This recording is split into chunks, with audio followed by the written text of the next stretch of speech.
What's up, guys? Dave Uziel here again at the blind spot.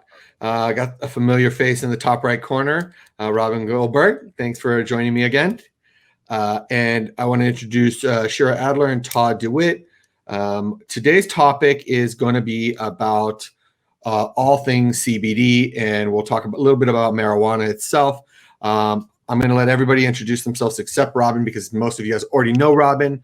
If you don't, she's mom, part of our NextGen group. Also, she is co-owner of Strategy Leaders, which is a business development company that helps small, large, all kind of businesses take themselves to the next level using different strategies that maybe you don't know how to use. Is that right, ROBYN?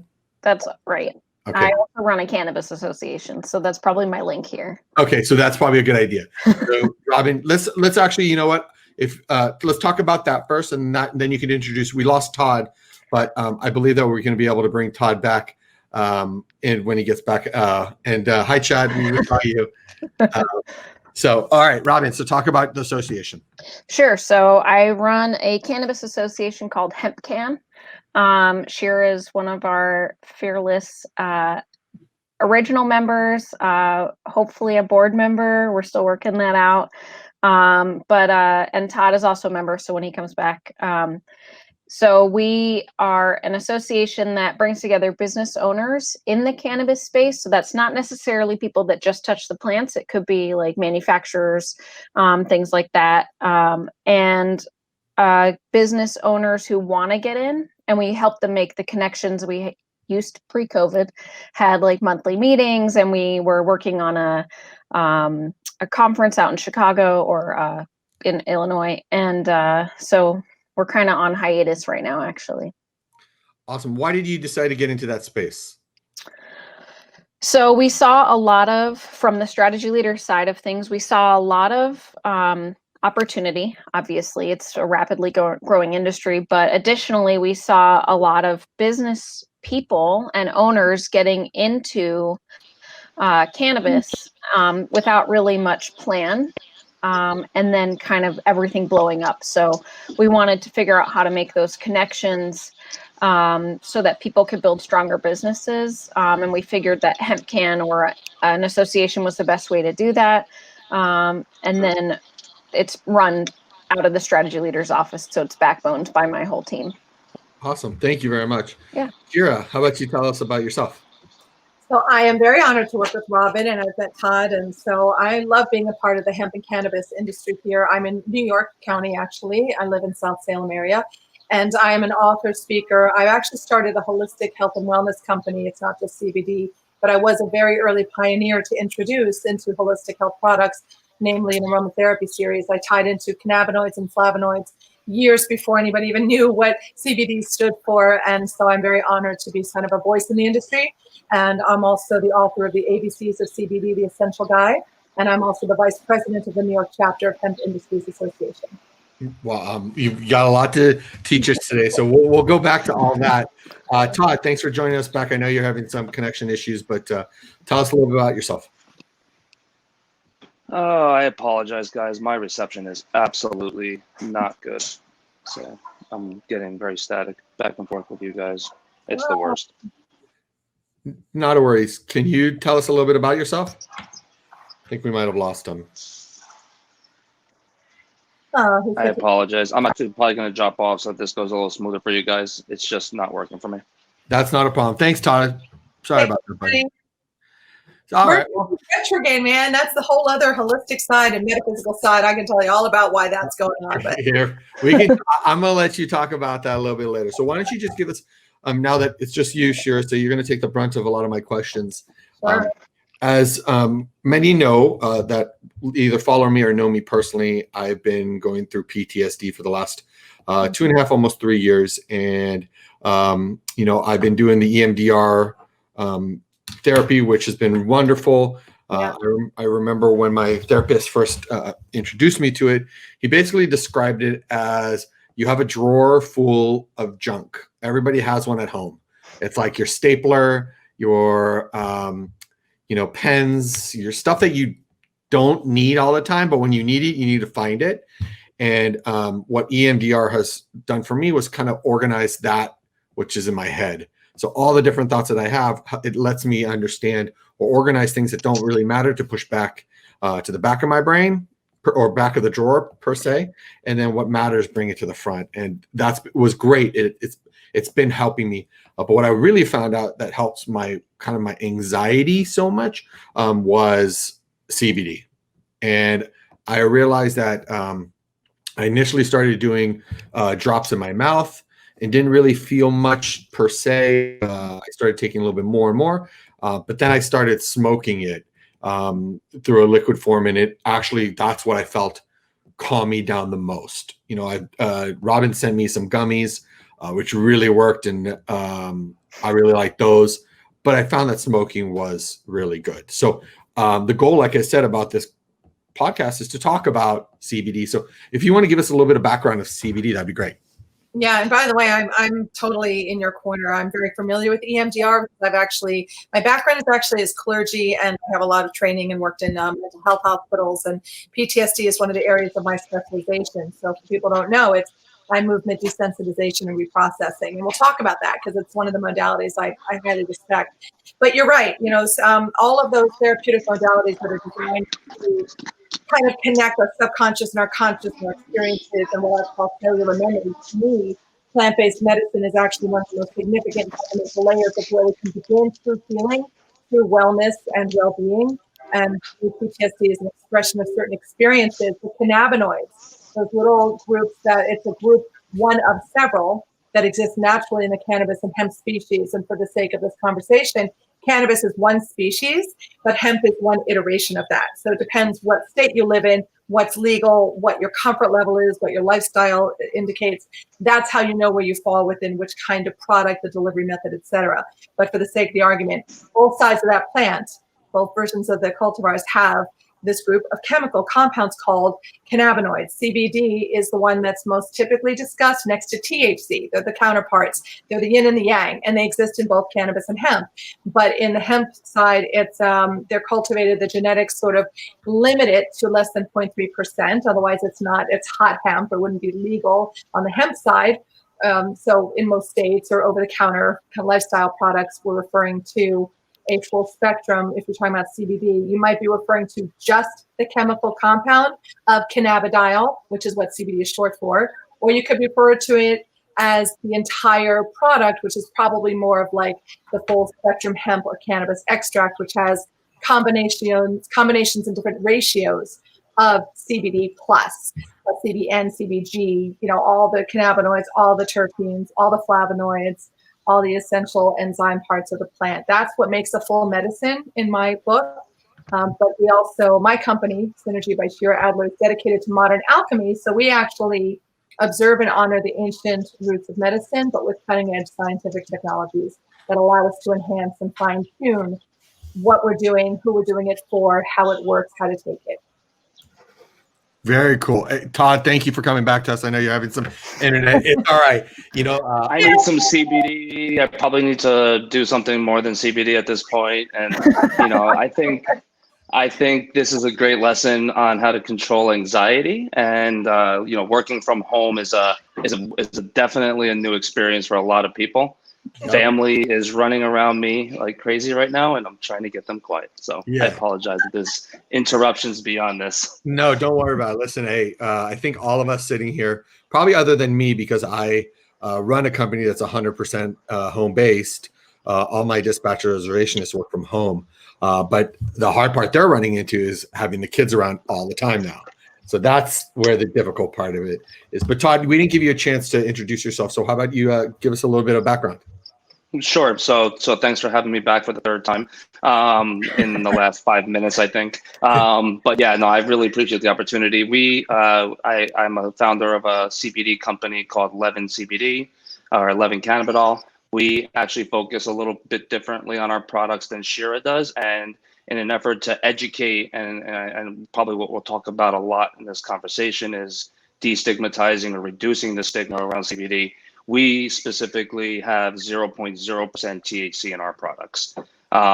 It was a concerted effort to also serve a community that, like yourself, who is police officers, where there is testing and there is some the ability to test positive over time, and with even the 0.3% full spectrum.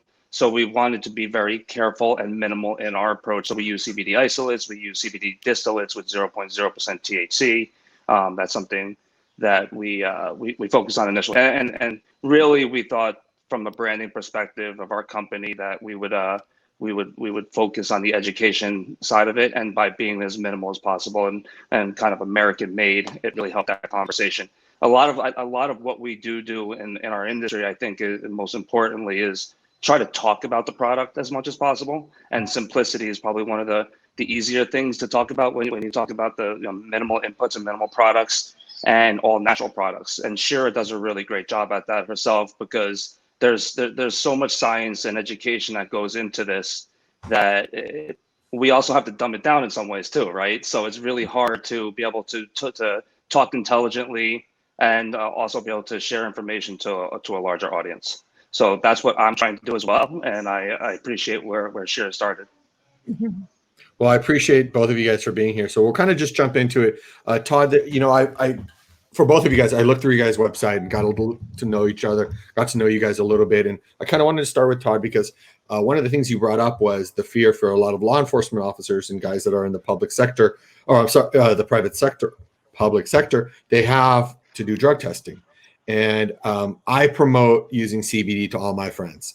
A lot of my cop buddies are like, yeah, but they're worried about drug tests and, failing a drug test. And so can you kind of go into that and maybe clear some thoughts about maybe the worries of that? Sure. For a vast majority of people, they'll never test positive using a full spectrum CBD. There is a certain percentage of people who will store it in their body fat at a greater rate. There's people who have a slower metabolism. Those things will positively or negatively affect a potential test in the future, right? So understanding that is really important, because if you do work out a lot, if you do have a low body fat count, there is a good chance that you can use THC products and not test positive for that matter, but it's something that you have to know going into it, right? So if you're somebody who is in a profession like a doctor, a teacher, a politician, police officer, military, being on the safe side doesn't hurt, and sort of don't give yourself some more anxiety, which this product is supposed to be helping you with, right? Right. So understand, so that really helps. And there's also a big part of the population who understands the entourage effect, whether it's not even just with THC. There's an entourage effect that goes on with other terpenoids, other flavonoids, the other compounds, the smells and the taste of the things that you're taking in. Mm-hmm. Those entourage effects do greatly affect the way that the product that you're hoping to use affects your body, right? At the chemical level, at the physical level. There's a lot of different ways that will affect your body. So there's a lot of education that goes into it, and being honest to the consumer and helping them make a better decision for themselves as well is important. And then you start to be concerned about that public sector person that has a lot of questions, and they're not only scared of testing positive. On a side note, they're also scared of what it's going to feel like, right? Because they don't smoke cannabis, they don't do psychotropic drugs or anything like that. And it's really weird to tell somebody that you're not going to feel anything, but it's going to help you. Because there's very little to, outside of some scents and aromatherapy, most other products or substances that you would use, even working out, is a good mental health product, but you're going to feel tired and sore afterwards. Right. CBD doesn't do anything like that to you. And given that it's an organic compound, your body doesn't act adversely to it to make you feel something else. So it's sort of, that's a big part of that education piece that goes into it, and talking to a new customer base or a new person who's trying to solve a problem that the typical methods haven't worked. Yeah, I mean, to be fair, there is a distinction to be made. We always want to be super mindful, and any of us who work in the cannabinoid industry, we're not medical professionals in the traditional sense. Very often, I do refer to doctors. And, when people say THC is the one that causes, I always correct them. Everything is psychoactive in a plant, everything. So people actually can and do have reactions to CBD, but they're not really reacting to CBD. It's more about the reaction to stimulus of what the plant organisms do, because we intersect with that. We have a synergistic relationship with plants. We have since we were wired. The very foundation of our bodies are wired to have a synergistic response through the endocannabinoid receptor system. But we have to be mindful that we don't want to say there's no such thing as reaction or this and that. It's that you have to understand what it is, where you are, where your body is in any given moment, educate that consumer, and also empower them to understand what their body's mind, body, and spirit needs are, and to address it from that perspective. But the only difference is not to say it's not psychoactive, it's not euphoria causing. And so that's when I educate with that. Already I'm dispelling a myth, I'm breaking stigma, I'm entering a different conversation with them about what cannabinoids are, what they do, what they can't do. So that's some really good points there, because I think a lot of people, when they come to specialists or they go to, we have a bunch of places here in the Bay Area that you can go to, and everybody tries to give you these spiels, and most people don't understand what they're being told. Right. And I think with the CBD, obviously I've taken it, I enjoy it. I think it's one of the best tools that my doctor has given me that allows me to make a decision whether to take medication or just strictly CBD. I found that the combination of both really brought me to a good place where I'm very positive and I feel good about things. And when I'm off of one of them, it seems like the other kind of helps me out. But then and then when I'm together, it's great. So, talking about your book a little bit, Shira, I kind of was just looking over it and kind of just the idea about how to explain to people the ins and outs of CBD in a way that we can understand, like Todd said. And so one of the things that you talk about is your, the purpose and your passion of why you're doing this. And so can you talk a little bit about that? I think for most of us who actually get into this industry, especially if you come from, my background's weird. I came from being clergy. I'm full-time cancer in the Jewish faith and non-denominational minister. And I also am a past life regressionist. So I'm really metaphysically and spiritually came from a different place. Wow. Why it makes most sense, because I've had the opportunities to serve people, humanity, in the most intimate expressions of their lives, from birth through death, through coming of age, through every transition, every crisis.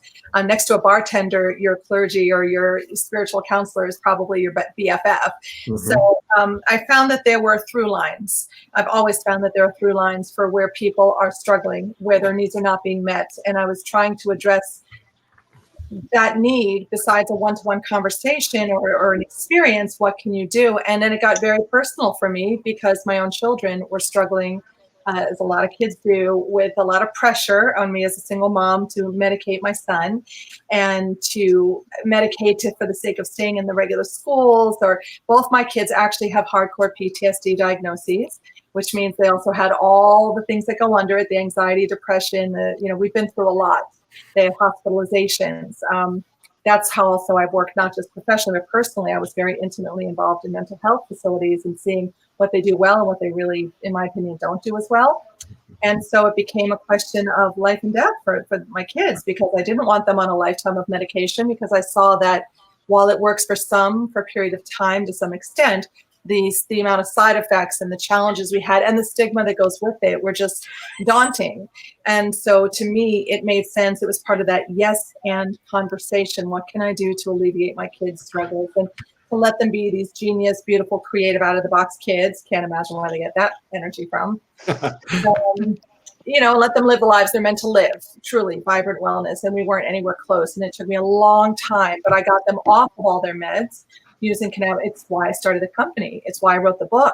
I wrote that book when my son was in residential treatment, because at 13, he was smoking too much pot. And as a mother, I was very concerned. So when I started talk, the opening line is, my name is Shira, and I'm a recovering, formerly anti-pot parent. Because I know how to have that conversation with adults who are frightened for what their children can do. It wasn't the plant I was afraid of. It was the overuse, the need to self-medicate, the lack of knowledge. If he's going to use a plant for medicine, he better be using the right stuff in the right combination, safe, legally, appropriately. We should legalize because of it. It's why I became an activist and an advocate, because I wanted him off of everything from the Abilify to Zoloft. My kids have been on all of those different medications at various times. I know each one very well. And now I'm in a position to help, because of that book and what I do, educate parents and families and say, yes, that can help. And there's something else. Have you heard of cannabis? So even though my products are CBD based and hemp based, my advocacy and my recommendations are still also, and for my own kids, I got them cards as minors to properly treat that PTSD and those issues. And then unfortunately, I also lost both my parents to states of dis-ease that we know could have been alleviated if they had been using cannabis as medicine. And so it's a very odd life to save your kids, not save your parents. You know, and it changed my entire world. I said, all right, well, this is what I do now. I'm here to integrate new technologies in science, including quantum physics and bioenergetic healing, and to tie that in, use frequency medicine, use frequency healing, use plant medicine. And that's what I do every single day.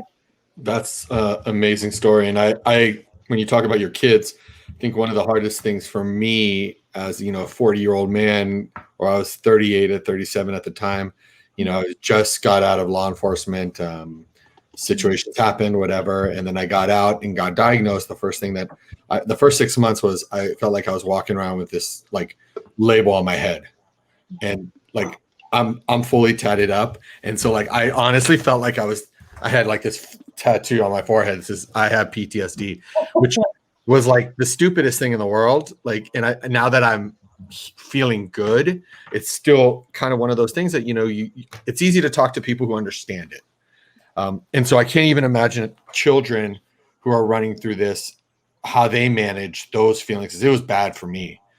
So I give you a lot of credit for doing that. You know, obviously there are going to be people that are going to listen to this and they're going to say, oh, well, giving them marijuana, well, they don't understand plant-based. They don't understand enough to see what the benefits are. And I would make this very clear. This doesn't work for everybody. Oh, absolutely. Yeah, and absolutely. People really, really need to look at that. That's why we need the education and the advocacy, and that's why we also need to destigmatize, because the fact is, it's certainly like any plant medicine. You can take, you know, kava and St. John's wort and think you're doing your body well, but depending on your own individual needs and your biochemistry, or if you're on antidepressants, not a good mix. Just because something is natural doesn't mean it's always right for you in every form, every time. That's not how it works. It's more about the frequency and the energy of that medicine. And you have to know yourself, and you have to know your experience. And the reaction within your body. Yeah, super important. Yeah. So that's actually, Todd, I was going to ask you that. So obviously I went through your website. There's a lot of different products, from, you know, you have serum to liquids to soaps and stuff like that. So, and creams, you know, talk about what, you know, obviously people who, you know, back in the days, all we did was smoke weed. And now there's like, thing has cannabis. We still do, by the way. Oh, okay. I guess I'm, you know, I don't as much anymore. I had to quit that at 21. So there are some of us who do. Sorry. No, it's okay. It's totally fine. But there are so many other things now that have come out, like the stuff that's on your website. And for anybody who wants to go check it out, it's Leven CBD. It's LEVEN CBD.shop. That's the shop site, but I think it's levencbd.com is the main site. You can get a lot of information, and Shira will give out her website, which has some really great content also. So, Todd, why don't you talk about the different products that you guys have and why you guys came up with so many different products and what it was meant for? So, you know, Shira is really the science nerd here, right? So, and I like to think I know enough about science on this side, so I'll talk a little bit about that. But really, all the products in the cannabis industry are geared towards the delivery method, right? Like, what is the substrate that you're going to put the cannabinoid into? And what is that? How is that going to most affect your body, right? Something that's taken sublingually or inhaled is going to be a little more faster acting. Something that's going to be put on topically may last a little longer or affect that point of the body a little bit more, right? So we sell topical creams. The creams are meant for inflammation and point of pain. So you sprain an ankle, you have post-workout pain. You know, even though the FDA will come after me for saying this, but I'll put the disclaimer out there that there's no such thing as studies. You know, it really does help with a lot of medical conditions at the skin level because most of those are inflammatory issues, right? You can talk about anecdotes of psoriasis and eczema and things like that, which a lot of people buy these products for. However, there's not enough regulatory history for us to actually study this appropriately. Right. And we need to start studying this a little bit more. So part of what Shira was saying before is usually you can add one more, is to regulate more so that we can actually have proper medical studies and start to understand the compounds at the chemical level and how they're going to affect your body from a scientific perspective, not just anecdotally from 70 to 100 and something years of experience, right? And I kind of think 100 years of experience is a pretty good trial study for me. So, and then the delivery methods matter, right? And then something that's inhaled is going to be super fast acting. It's going to be a little bit stronger acting at that point, but it's going to go away a little faster. There's going to be, there's also going to be a different effect, right? So people who have more anxiety, panic, somebody who needs a faster reaction to the product that they're taking, there's delivery methods that will benefit that. So that's why we have a number of different products, not to say that they still, from a CBD perspective, doesn't work with inflammation, anxiety, pain, stress, things that are non-medical terms that we're allowed to say, but it's a shame that we can't start to say some of the more clinical terms, because people who come into to my store and from these customer testimonials is they're getting off other prescriptions, other chemicals, other drugs that they're using for these certain ailments, and they're using our products for this stuff. So I think we do have a pretty good grasp on what it's benefiting, but to what level, and to the differences that Shira can probably talk way more in detail about. But those little differences is why we have so many different delivery methods now. And it's great that like GMP type of companies, right? Like companies like Pepsi and stuff like that, they're innovative and they've done a lot of this stuff for us as far as how to make products. And now we're introducing cannabinoids into those products. And since we have that experience, which is nice. There's something interesting about, and I love what Todd said, because I always agree with him. We get along super well with this guy. The issue is actually, we have to think about cannabinoids. There's a deeper level issue behind this. When you said you were mentioning regulatory issues, is that we're talking about biological reagents in general. If you're thinking about how a pharma company approaches the making of their products, there's a systemic challenge. I don't care if you're on the nutraceutical, cosmeceutical, or pharmaceutical side of this industry. And the challenge is that it's the biological reagents, it's the protein or the antibodies, right, at the core of what makes any medicine, naturally or allopathically or not, a medicine. And the NIH has recently identified this problem and created, I forget the name, what it stands for, GBSI, but it's called the antibody reproducibility crisis. And actually, my scientist, my partner, is one of the world's leading atomic physicist and biochemist. His name is Dr. Sean Clark. And we are addressing that problem, not just for CBD, cannabis, and hemp, but actually for the entire pharma industry. There's a company called Proteolytics who literally, in fact, this is the first announcement of it because we just launched it. But he has a technology that actually allows for the correct analysis of the most fundamental of the elements that go into any medicine on any side of this industry. And we're going to have a CRO in a lab that will be significantly responsible, hopefully, for the testing for all cannabis and hemp products, at least here in New York State. But we have to clean up the industries across the board from the fundamental level of how they use these ingredients to make a medicine. Because currently, when you're making a medicine, you're only studying 2 or 3 data points, whether it binds, the size, and that's basically it. And what we need to do, and the technology does, is study it with 215,000 data points, which means that a benchtop researcher, early stage drug design, if we're talking cannabis, medically, will be able to look at this database and say, it's for cryo storage, it's for, it's going to change everything in how we create, how we can isolate these particles, how we can isolate the molecules, the proteins, and really create the medicine in the strongest, cleanest form. If you think about it, like when you're putting things together and they're going to send off some samples for study, think of it like a steak in the freezer. It gets freezer burned, and you ship it out, and they're trying to test it. And we're trying to get back the information about what that test shows, but the test isn't accurate. It doesn't show, they've already burned off half the protein. So it isn't even really just the core chemical compounds, it's how they're handled, how they're tested. And it's why we have so many side effects in most of our other kinds of medications. Imagine a world where every medicine that we say, this much CBD, this much CBN, this much THC, exactly the strain, exactly this pharma, no side effects. That's what we're working on now. That's what's coming. I think also there's like a really big issue with continuity between CBD products across all different vendors. Todd and I know the same lab guy. who did a bunch of testing of CBD products and came back that majority of those products didn't actually have any CBD in them. And it was really just like olive oil. And so, even that, like, how do you solve that? Yeah, well, we're solving that by starting to be responsible again for, this is a supply chain issue, this is a testing issue, this is almost a technology issue, because we're only looking at this is how we're used to doing it. So as we have extraction methods that are changing, as we have laws that are even changing that allow us to send and test and do research, whether it's benchtop or sending it across state lines. I mean, there's so many levels of where we need to address this. But the fact is, I think too many people rushed into this industry looking for the low-hanging fruit. They came into it because they're like, oh, there's money to be made, as opposed to remembering who it is that this medicine is for. It's for my children. It's for the police officers. It's for our wounded warriors. It's for, and right now, PTSD, honestly, is a societal issue, especially with COVID.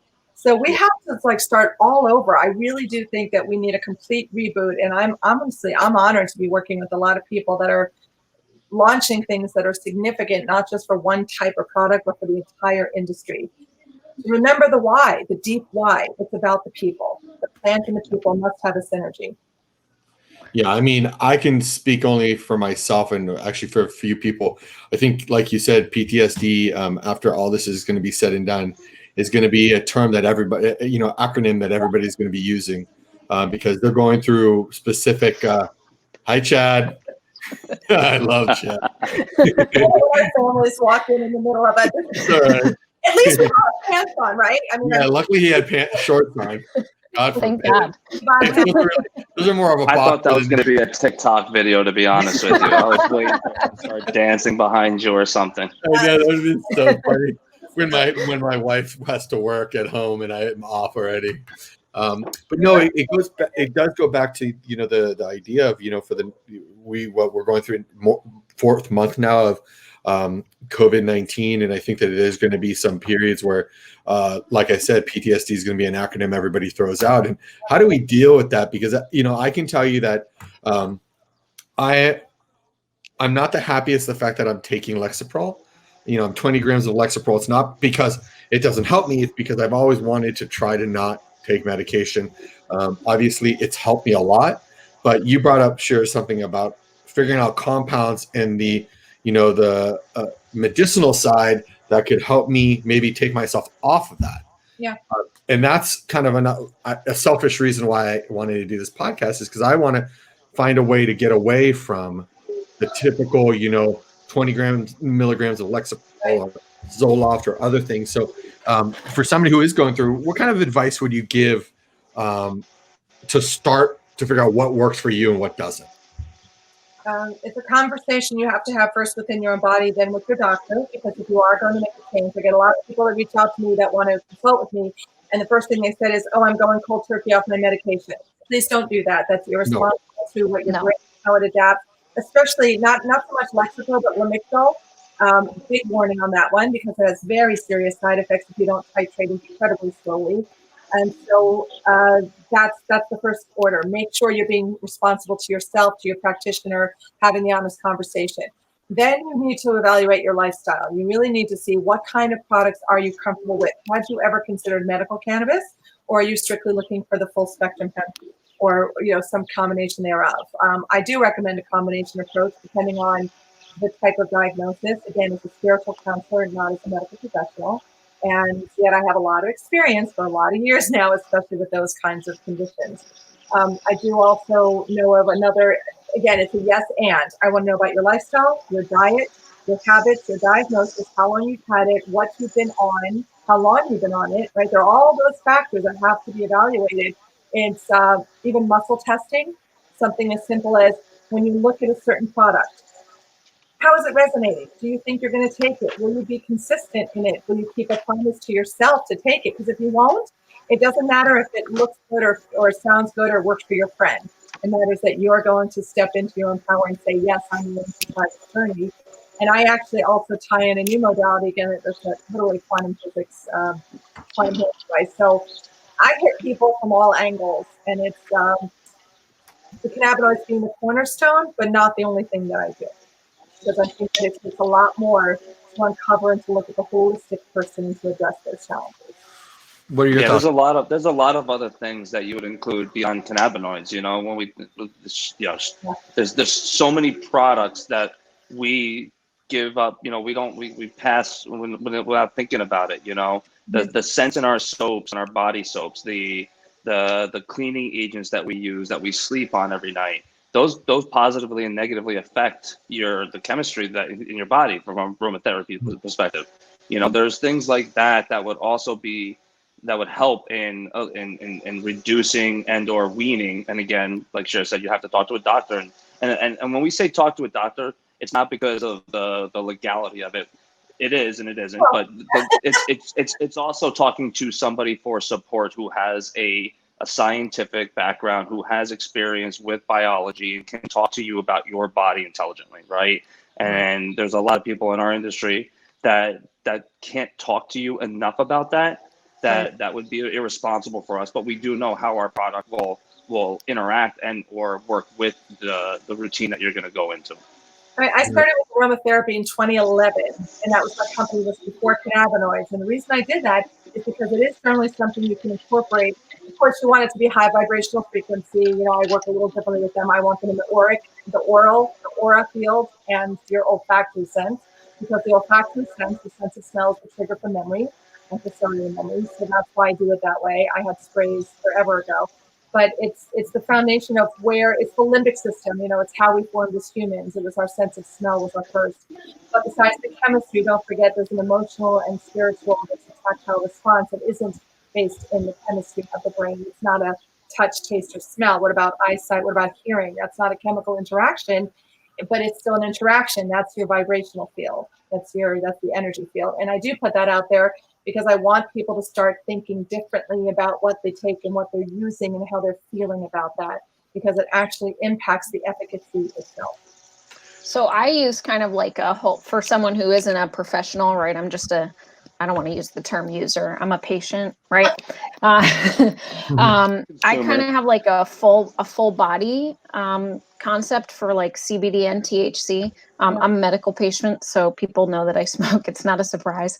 But like I use actually both SHIRA and TODD's products. I probably use like all of TODD's products, from the lotion to the bath bombs to, you know, it's everything. And then I also go with there's a really great local company called Oops, I Ate My CBD, and they have chocolates, CBD chocolates. And so when I'm really feeling like extra anxious, or like last night, or like 4th of July, fireworks send me into panic attacks. So like I was kind of like, attack it with everything you can. And I still had a panic attack, full disclosure, but the recovery was better.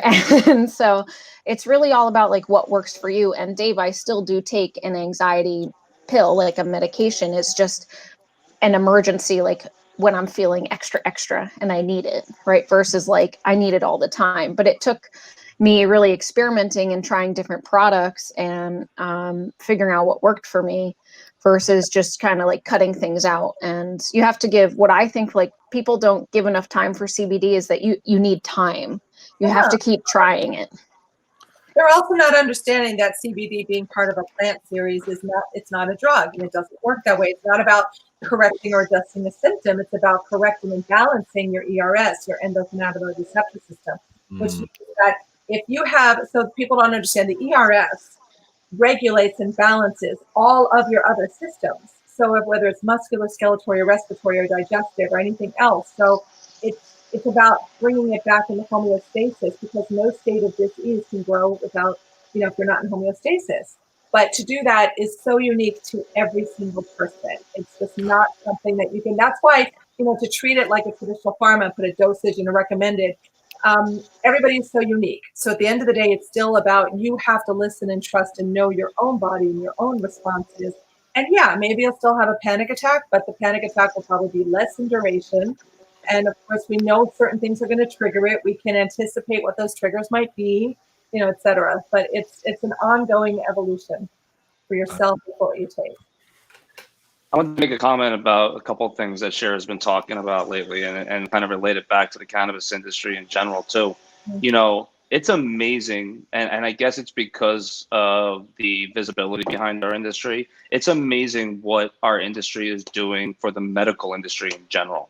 You know, you're talking about tracking tools, understanding homeostasis better, talking about dosing and prescribing.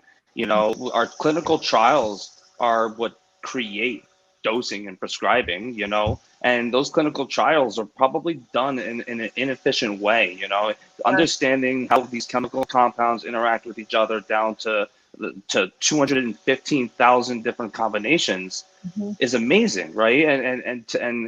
And there's a lot of money being poured into pharma in general, and they don't go to this level of research. At least we don't feel, in our industry, we don't feel like they do. And we're spending the time to do it because we want to understand the human body better. We care about, you know, we're not saying don't use prescription pills. We're saying there are benefits to them. We're also saying that we think there's, you know, more education that needs to be done around how we use those pills, you know, and that's amazing what our industry is doing, and being able to talk about it from first person experience is one thing that nobody will ever believe you. But when we start to talk about scientific research and we start to talk about studying this stuff in a different way, it's amazing how much it can affect positive change. It really is. Yeah. So I'm going to ask this question, and maybe you guys could answer this, because as a cop, for a lot of my career, you know, we're kind of instilled, and not probably so much now because it's been a while since it's been out, but a lot of people talk about marijuana as a gateway drug. That's also a cop. That's a cop? Yes, he I is. didn't see him. My brother-in-law. Oh, very cool, very cool. So there's always that talk that marijuana is the gateway drug, and you know, listen, I smoked weed. I've never done anything else, so it didn't work for me. You know, I think that's a very generalization of saying, oh, marijuana is a gateway drug. But can we dive into that a little bit, and why you think people have the stigmatism that is a gateway drug when really maybe it's not? Well, of course. If I tell you 1,000, I'll say one thing real quick. If I tell you something 1,000 times from the age of 2 on, you're gonna think it's a gateway drug. Yep. Very true. And then I'll let Shira talk. Sorry, it's the repetition, and it's like our news cycle today. Yeah. You know, it's the news tells you someone's bad so many times they have to be bad. Right. Good point. That's a very good valid point. Yeah. Sure. So, I mean, it comes down to something as simply exactly what he said. My mother would have killed me if I had smoked pot, even though I did in high school for the first time, and I felt super guilty about it because it wasn't what I was or believe I was allowed to do. Her mother raised her, so there's no question of that. It's a little more insidious than that and specific, and it was actually targeted to become this. We just didn't know that at the time. But if you do read my book, hey, shameless plug for the ABCs of CBD. Okay. You should read the book. But there's the whole world history of cannabis and hemp is actually in there. It doesn't take so long to read, but the reason is that you need to actually understand the history, especially in this country. Politically speaking, there was a reason that and they knew it was false. It started with the Mexican Revolution. I do webinars, by the way, in educational programs. So if you want that, you know, we can do that. And I bring my scientists with me to talk really deep level. But it was planted on purpose. Like any other misinformation war, there was a political agenda behind it, and it was successful, and it ended up with the Reefer Madness movement. And we're all products of that, whether we think we were or not, whether we fought against it or not. We were still all products, societally speaking, of what we were told, who told it to us, how long they told it to us, and why. So to undo all of that, well, you know, my law firm is the one that filed a federal lawsuit against Jeff Sessions when he was in office, and the DEA and the DOJ, and they're still fighting that. In fact, I think they filed in the Supreme Court just the other day. So this is a long, long, long road. It is, anytime you try to rewrite history to correct what was intentionally written in the first place, that was false. So we have to do, but that's what it comes down to. The only thing that marijuana is a gateway to is wellness, because it's not the plants that you abuse, it's yourself, and it's anything you want to put in front of you that's a gateway to anything further than that. The reason it became a gateway drug in our kids' minds, and you can ask my teenagers, was very simple. They tried it. Simple. People try it anyway, right? And they tried it and nothing really bad happened. And in fact, some cases, they focused better, they slept better, they calmed down, they felt better organized, and they actually forget the stigma, they felt and thought and functioned better. So they said, the school, the parents, our system says that's bad and dangerous, and it's the same as heroin. So if they lied about the marijuana being so bad, they probably lied about the heroin. That's what makes a child willing to try something heavier. Not the drug itself, but the perception and what they're taught around it. We set them up for that experience. We did that. So we have to. You are so right. Yeah, I mean, listen, I know, Todd, what you said is exactly what I know. And I think a lot of people have to really listen because in fact, I mean, we could dive into politics and all the bullshit that we don't want to go through that. But it's the same conversation. The same exact conversation is that when we're instilled with certain things as kids by our parents, by our teachers, by the media, by movies, we start to believe those things eventually. And I think that's something, I can tell you when I first smoked, I was 14 years old. My brother let me smoke with him. And I was, fat, happy little kid. It was the greatest experience. And I never, ever looked at it as a bad thing because I did it. And I was never like, oh, I need to go do it again. Or I'm addicted to this. Like, no, it was more of a weekend thing. Like people drank, I smoked. I still have I guess a question, Todd, on the sense of different products and where maybe you can guide somebody who's new to this, who's saying, hey, you know what? I'm working from home right now. I'm really stressed out. I am, this pandemic has caused a lot of problems for business owners in maybe not every avenue of business. But a lot of people are watching their small businesses, large businesses going away and their livelihoods are gone. And, they're trying to, either cope with maybe drinking, or maybe I don't know anybody who does harder drugs, but I bet there are people that are using it because they're at a point where they just don't know what to do. So if I was a new person who's never done it before, what would be some of the pieces of advice would you give? And what product would you recommend? And this is a chance for you to sell your own product a little bit. Do you want me to just talk about cannabis type of products or all kinds of drugs? Because I can talk I'll take Shira's conversation a step further, right? Okay. I never smoked cannabis or drank alcohol. I was an Ivy League college wrestler. Sophomore year, I started drinking freshman year of college and parties and stuff, but sophomore year, so maybe that was the gateway drug for what it's worth. But sophomore year, I started using cannabis more and more to cope with the anxiety of an Ivy League school, wrestling, the whole wrestling team. We all participated in general. The football team participated. We all saw benefits from it. And we took that gateway experience conversation we used to have with our parents, and we, smart kids who really had a hard time, listening to their parents' advice, the paternal advice over years and years and years. And, that's sort of what leads you to using other things in college, right? Or experimenting with other things in college. And what Shira said is great. The person is what abuses the person, right?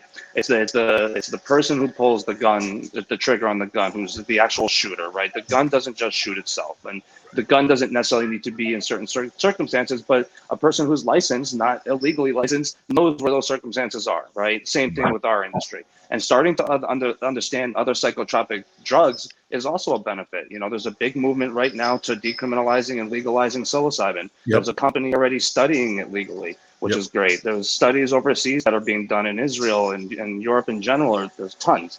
I'm somebody who's a big advocate for those things also. I also know that there's experiences with certain drugs that are not worth the risk, right? And that's where the person abuses themselves. There's probably a benefit to heroin, but I'm never going to use it because of the risks. And I know that as a person who's experimented with plenty of things in my life, right? And there's no reason to feel that euphoria. I don't need the risk. Okay. So now when you're talking about different types of products, it always goes back to, how are you feeling? What is it? What are you trying to work on? Is this your first time? It doesn't matter if it's your first or 100th time trying it. It's something that is the delivery method and the product is super important to marry to what you want to solve, the problem you're trying to solve. And if you're saying that you're coming in after a bad car accident, you have PTSD, you have anxiety driving with your kids in the car or something like that, I'm not going to tell you to take a bunch of CBD and get in the car and drive home with your kids in the car, because you're going to have more anxiety not knowing what CBD is going to do to you right away, right? Or not do to you, or how it's going to affect your body specifically. I always tell people, start slow, and given that there's minimal side effects or no known side effects that are life altering or life threatening per se. Shira's going to yell at me probably, but you start slow and you increase as needed, right? Be intelligent about it. More natural products are going to affect you less negatively, right? And chemicals in general that your body has to adapt or change its chemistry just to ingest and get rid of is gonna potentially affect you more, right? So understanding that even on the psychotropic drug side of things is super important. And talking to people who've done it before, when you're talking about the harder experiences or heavier experiences, you really don't want to be in a place that's going to cause the adverse effect of what you're trying to solve, right? Like, but and it's sort of the whole thing behind deregulating cannabis. People have some severe anxiety around cannabis, but cannabis really does help you with anxiety, and buying it illegally will give you anxiety before you even smoke it, and that's a shame. I agree. I mean, I think that's so I'm not selling my product, but there's like tons of products out there, and I would tell you, there's benefits of how you take the product and buy a reputable brand, and part of our branding initially, Shira mentioned it a bunch of times also. I love you give me some of the ideas, but the way that we make our brand and the feeling of I can put this on my desk in front of me at work and I'm going to use it more often because of that is super important. We got to stop coming up with products that look like candy store products or look like untrustworthy consumer products, because we have so much to fight already and combat already with education and stigma that you don't need to throw another wrench in there to give person lack of trust in a product. Yeah, and the cannabis industry, to its credit, is very meticulous about this. There's nobody that I know in the advocacy and activism and in the consumer product level that is serious, that is heart-centered, that is taking that lightly. We are the ones going above and beyond. We're setting safety standards and testing standards, and we're pushing ourselves so much harder and further than even what the standard regulations would indicate as being necessary, because we're not trying to do what the cigarette industry did and cater to a young audience and have two cartoons and packaging. We're being so and lie to your face. And lie to your face. We care about social equity. We care about proper justice. We care about our farmers. We care about, that's really why I love this industry. I've never in any other industry seen such heart-centeredness, such passion, and such purpose. It isn't just mine. I'm just one of a great group of people. And every time we have calls like this, I'm just reminded and I see the expansion of this kind of mentality and approach. We are the best of what cannabis and hemp mean, and we are the future of what it's going to be. And there are just more joining us every day. That's awesome. I mean, I think that a lot of good information. They were the quiet majority for what it's worth. Yeah. I mean, I can tell you that just even this conversation today opens my eyes to a lot of things that I didn't know or understand. And I think, like you said, the more you guys talk about it and the more they're structured between companies where, there is the main reason of why you all got into this business. And it's all the same. I think this product can be used for different things. I mean, I'm on your site right now, Todd, like picking and choosing what I'm going to buy in a few minutes when we hang up. But I think it's really important for anybody who's interested in these products, whether it be smoking weed, THC or CBD, is really educate yourself because it doesn't always work for everybody. I know Robyn and I had great conversations about it. She sent me some products that were great and some things didn't work. I mean, it is what it is, and your body has to, you'll really have to listen to it. But sure, you brought up something in the beginning, and sorry, I don't want to botch the name about, I guess we're in a certain time right now. What was that again? Mercury is in retrograde, and I think it ends in a couple of weeks. I can double check that. So that's basically a planetary alignment where for those who start noticing tech issues, that's what it's known for. And it's a period where, on certain, depending on the astrology that you follow and how much into this you are, you might want to not sign contracts, don't do digital electronics, and trust that it's going to get there, because it isn't. It's a time where it starts to act as if things are going backwards. So it feels like everything's getting blocked, technology is going down, but it's asking you to be more mindful and to pause and to really get centered and connected. It's the universe saying, are you sure you want to keep moving on this path? And you're going to have to answer yes, very slowly and in a measured way. If you think you're going to send out electronic communications and it's all going to zip, and forget about it. It's going to go, as we've all noticed for the last couple of weeks, cell phones. Or at the beginning of this podcast. Right? Oh, there you go. And I'll tell you, I just want to add, I'm incredibly excited.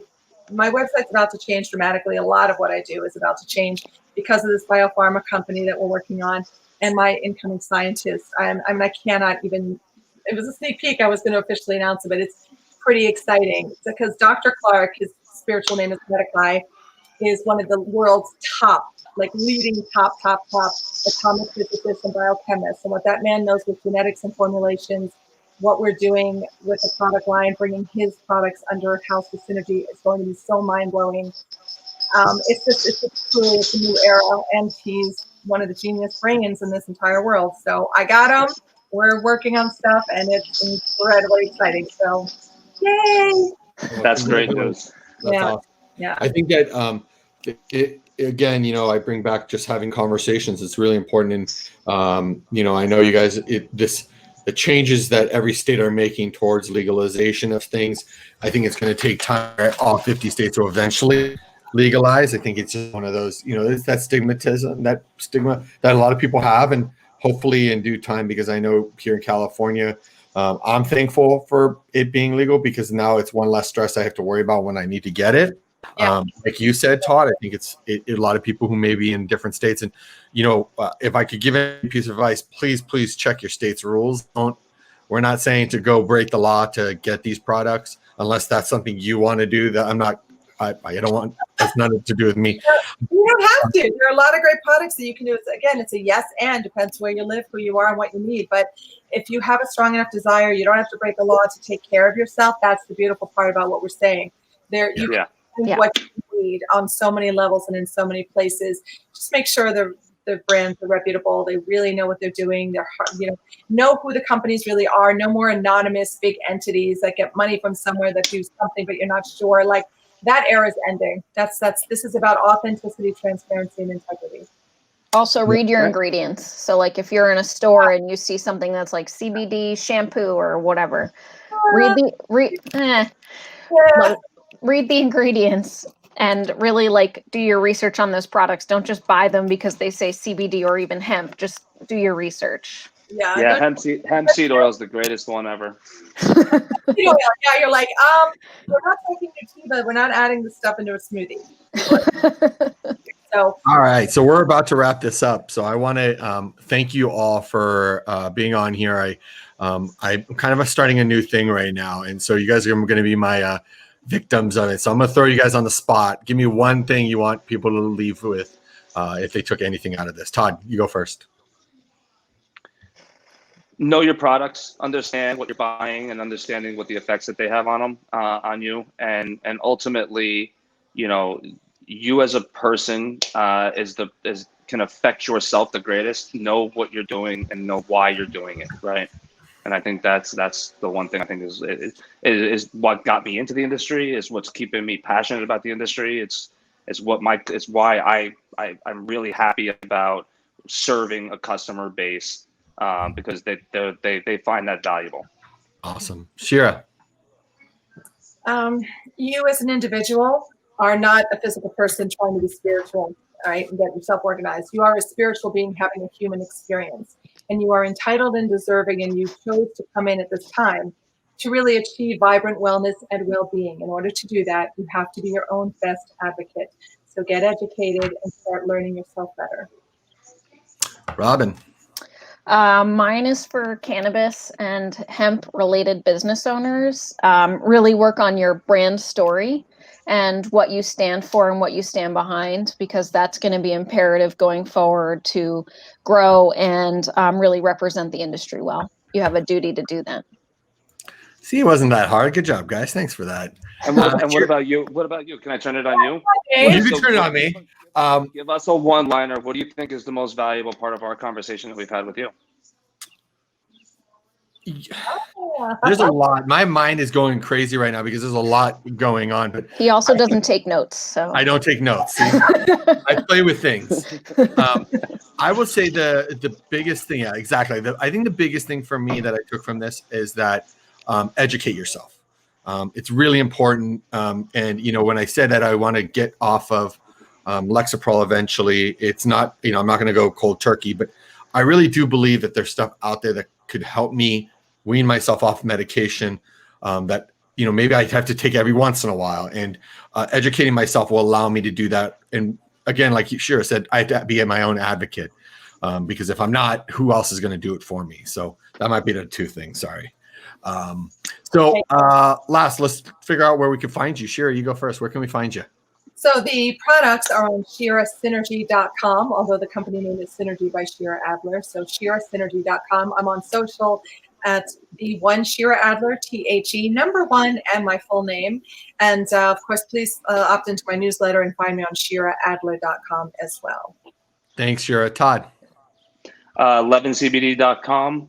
You can find us on social media at LevinCBD, at Levin.cbd. Use my Levin 15 for 15% off your first order purchase. We really care about the customer, so glad to be here for you guys.